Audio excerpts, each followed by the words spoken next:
Olá, amigos, voltamos com o programa Cidade em Ação. Quase que eu errei aqui, eu ia falar programa TV Saúde, que é de quinta-feira.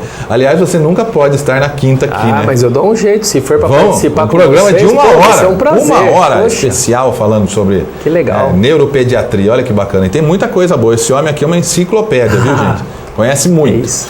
Bom, o Dr. Plínio está conosco hoje para falar sobre o autismo, né? Já que amanhã, dia 2 de abril, é o Dia Mundial, olha lá, da conscientização do autismo, né? Parabéns, Nick Dias, escreveu certinho. Dr. Plínio, no bloco anterior você havia falado sobre o Asperger, né? Eu queria saber o seguinte, o transtorno do espectro do autismo inclui outros transtornos como o de Asperger e desintegrativo da infância. O senhor pode falar sobre as características desses? Gostou do senhor? Não precisa disso, né? Mas o transtorno desintegrativo, o próprio Asperger, todos eles passaram a ser chamados de transtorno do espectro autista. Só para explicar para o telespectador a diferença de cada um. No caso dos transtornos integrativos da infância, são crianças que têm desvios de desenvolvimento, às vezes mais graves, às vezes mais leves. Essas alterações do desenvolvimento acabam abrangendo também a comunicação, comportamentos repetitivos, estereotipados, obsessões. Tem crianças, inclusive, com transtorno do espectro autista, que tem mania de enfileirar coisas, de realmente eles não aceitam muito quebras de rotina. Quando quebra a rotina de vida daquela criança, ela realmente tem irritação, ela às vezes apresenta crises de birra. No caso do transtorno de Asperger, muitas vezes ele é diagnosticado tardiamente, porque o diagnóstico é tão sutil, apesar de ele fazer parte do transtorno do espectro autista. Uma pessoa com Asperger realmente ela tem uma inteligência normal, ela tem só uma dificuldade de socialização, que muitas vezes é encarado como uma timidez. Ele tem algumas manias, mas aí é encarado como alguma coisa do temperamento. E quando essa criança chega para você percebe que realmente ele preenche critérios clínicos dentro daquele manual internacional para o diagnóstico DSM-5 para o diagnóstico de Asperger. E esses indivíduos, muitas vezes, que eles recebem um diagnóstico, os pais passam a ler, a gente passa toda uma informação do que é o transtorno de Asperger, e os pais passam a entender muito mais essa criança, algumas reações dela, e até tá podendo ajudá-la melhor, a orientar melhor esse filho, no caso com o transtorno de Asperger. Hoje em dia, Abner, eu acho muito interessante você ter as associações, os sites. Eu acho que a comunicação hoje em dia melhorou muito, né? Os grupos de apoio de pais. Então, a partir do momento que um pai de uma criança com alguma deficiência, seja transtorno do espectro autista ou algum outro tipo de doença, ele entra em uma dessas associações, ele se enriquece muito. Primeiro, ele vê que aquilo não aconteceu só com a família dele, só com o filho dele. E essa troca de experiência entre os pais, eu apoio muito esses grupos, essas associações. E, inclusive no caso do transtorno do Asperger e os desintegrativos da infância, né? Bacana, viu? Essa nova cartilha de sintomas também, doutor, dentro do transtorno do espectro autista, dá mais segurança ao diagnóstico médico, né? Sim, inclusive ela é internacional, né? Os critérios para o diagnóstico de uma criança aqui, ou na Alemanha, ou na Coreia é o mesmo, porque todo mundo acaba seguindo dentro de uma medicina baseada em evidência, dentro das pesquisas das universidades. Sim, ele é internacional o diagnóstico. Bacana, tem aqui o Dr. Plínio conhece a cidade de Colônia, onde o nosso querido Ahim, eu até esqueci o nome dele, né, Arthur? É complicado falar Ahim. Falei certo? Eles estavam conversando aqui, bacana, né? Ter as pessoas aqui de outro país conhecendo o nosso Brasilzão aqui. Meu querido Plínio, quem pode fazer um diagnóstico precoce e confiável? O diagnóstico do transtorno de espectro autista é um diagnóstico médico. No caso, é feito pelo neuropediatra ou pelo psiquiatra infantil, que são as duas especialidades médicas que fazem esse diagnóstico e encaminham para os especialistas certos. Vale a pena lembrar que médico sozinho, no tratamento do autismo, ele não consegue muita coisa, ele precisa da equipe multiprofissional. E hoje em dia, acho que para tudo, mas no caso específico do transtorno de espectro autista, a psicoterapia infantil especializada, a fonoterapia infantil E a terapia ocupacional, especializada em transtorno espectro autismo, vai fazer toda uma diferença para essa criança. No caso da fonoaudiologia, muitas crianças não desenvolvem linguagem. Você tem hoje tabelas e métodos de comunicação alternativos, como o Teach, que é sensacional. Uma criança que não se comunicava, ela passa a se comunicar do jeito dela. E realmente é muito interessante, mas assim, a abordagem precoce dessa criança por essa equipe multidisciplinar realmente é o que vai mudar o futuro dela. Olha, deixa eu aproveitar e mandar um abração para a doutora Raquel Pires, que deve estar assistindo o programa lá na clínica, que é a clínica onde você atende todas as sextas-feiras, né? Sim. Quem que trabalha junto a Raquel? Sou eu e a Raquel. Eu e a Raquel. Você e a Raquel que eu e a atende Raquel, lá. mas ela está aumentando a equipe lá com fonoaudióloga, nutricionista, psicóloga de adulto. Legal, está montando uma equipe multidisciplinar, como você falou, né?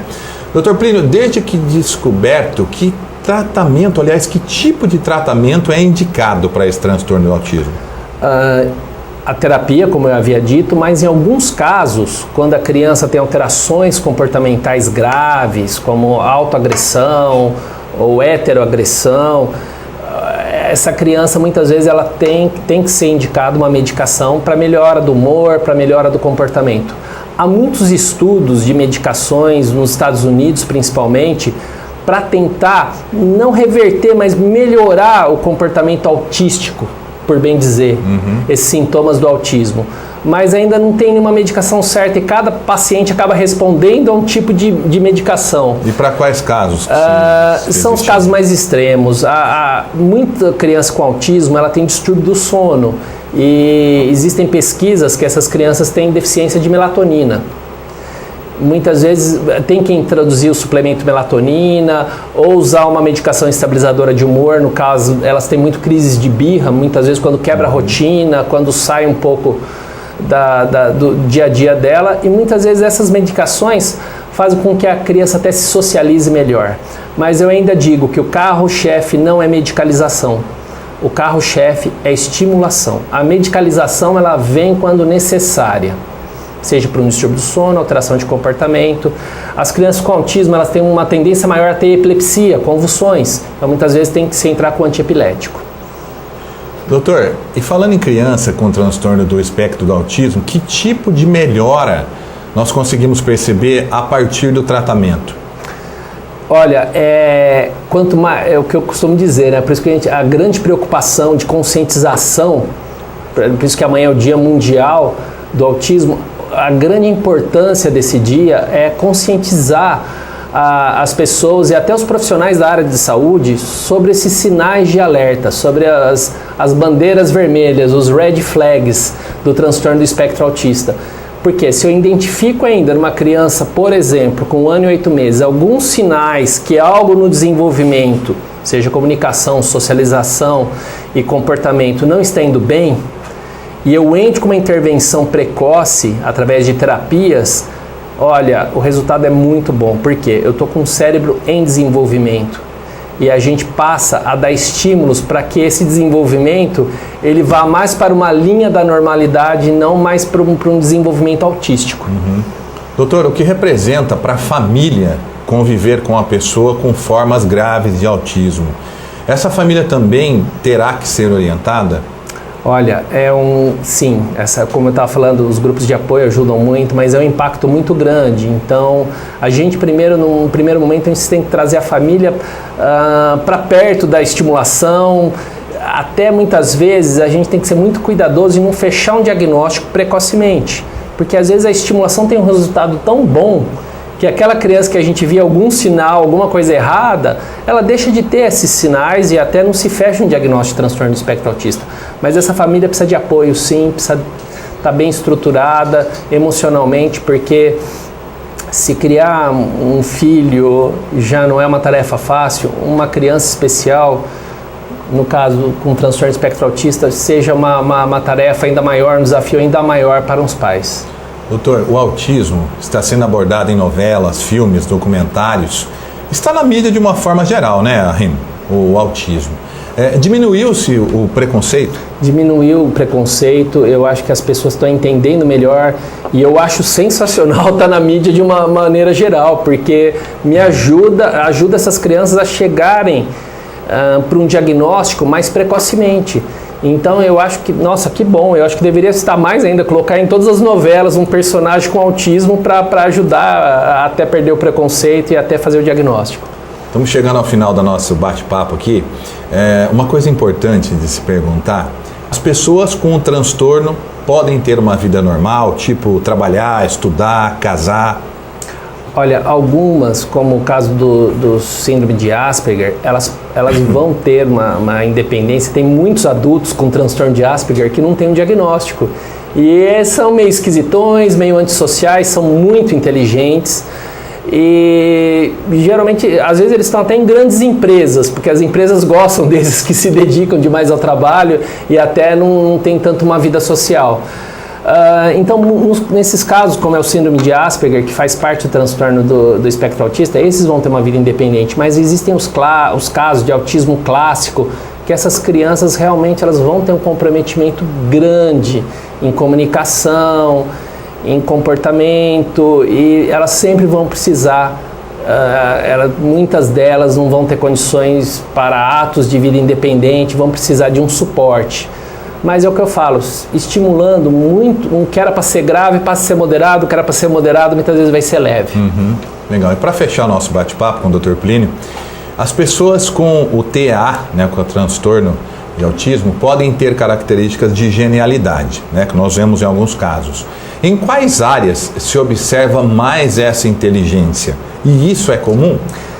Não é tão frequente como as pessoas colocam. Autismo, então ele é genial na música, ele é genial na matemática.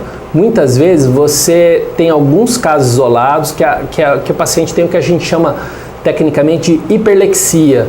Ele vai ter uma facilidade em algumas coisas para isso, né? Tem alguns casos que o paciente ele vai tocar um piano de ouvido, mas ele usa fraldas, porque ele não consegue controlar o xixi e o cocô. Então, se ele é genial numa área, ele é muito naquela área específica. Tem um outro que tem uma memória fotográfica, de conseguir decorar uma lista telefônica. Só que ele não tem habilidade para ir no bar da esquina comprar o leite e o pão. Ele não tem habilidade social para isso, não conhece dinheiro, mas tem uma memória fotográfica para outras coisas. Então, realmente, esse autismo de alto funcionamento que a gente fala, é raro, não é a regra, mas pode acontecer sim, em alguma área específica eles terem... O que a gente vê nas crianças e nos adolescentes, muito deles, não só o Asperger, até os autistas clássicos, eles têm interesses específicos, que chega a ser até uma obsessão, às vezes, por alguns interesses. É interessante no Asperger, ele não entende muito sentido figurado. Eu tenho pacientes que são obcecados por dinossauros, que vai saber tudo sobre, parece um paleontólogo, mas nas outras áreas ele já não tem essa facilidade. Dizem que o Messi tem um grau de autismo menor, você viu falar isso aí? Eu ouvi falar, mas não conheço o Messi pessoalmente, dizem que sim. Para fechar, doutor, qual é a sua mensagem para a família que possui uma criança com o transtorno do espectro autista? Aliás, dia 2 é o Dia Mundial de Conscientização sobre o Autismo. Eu vou colocar uma coisa que eu acho assim, a gente entende muito o emocional dos pais a hora que alguém fala, olha, seu filho pode ser o bebê, pode ter algum problema. Existe uma coisa na medicina que a gente fala que é a negação. Muitas vezes uma tia fala, olha, escuta, melhor você levar num especialista, tem alguma coisa errada com meu sobrinho, e os pais se fecham. Imagina, ele é assim mesmo, é o jeito dele. E com isso você atrasa um diagnóstico, você acaba atrasando um estímulo que quanto mais precoce, melhor. Então a mensagem que eu tenho para falar é o seguinte, existe tratamento adequado, existe todo um apoio para a criança com necessidade especial, principalmente o transtorno do espectro autista. Doutor, foi um prazer recebê-lo aqui no nosso estúdio, né? Doutor Arrim também está acompanhando o programa ali. E o Arthur é vergonhoso, né? Fica ali assistindo o programa. Mas foi bacana um outro médico acompanhar o programa. Tenho certeza que houve uma troca de informações aqui. E dizer que o doutor Plínio atende junto com a doutora Raquel Pires. Lembra o telefone da clínica ou não? Compliquei a sua vida. Me complicou. O endereço também. Agora você me complicou. Eu vou passar para você. Raquel, depois você me manda aqui, viu? Atende com a doutora Raquel Pires. Se você quiser o telefone, o endereço do Dr. Plínio, é só mandar um zap para nós aí. Eu falo assim, uma clínica nova, bonita, atrás do fórum. Atrás do clínica fórum. nova, bonita, atrás do fórum. É a clínica da doutora Raquel Pires. Um beijo para você, Raquel. Parceiro, muito obrigado. Eu que agradeço a teremos oportunidade. mais novidades e mais temas aí para abordar, né? Eu queria te agradecer e falar que realmente, independente de quem vem falar aqui, se sou eu, se é outro colega, mas eu acho que você presta um serviço de utilidade pública em diversas áreas e vocês estão de parabéns. Obrigado, obrigado. Nós estamos aqui para isso, porque a BNTV sempre leva o melhor de Ourinhos para você. Daqui a pouquinho estamos de volta com o NBA, que é o Highlander da BNTV, falando dos campeonatos. E ontem, né, o porquinho, né, como é que chama? Schwein ganhou ontem. Schwein é porco em alemão, né? E o time do Schwein ganhou ontem.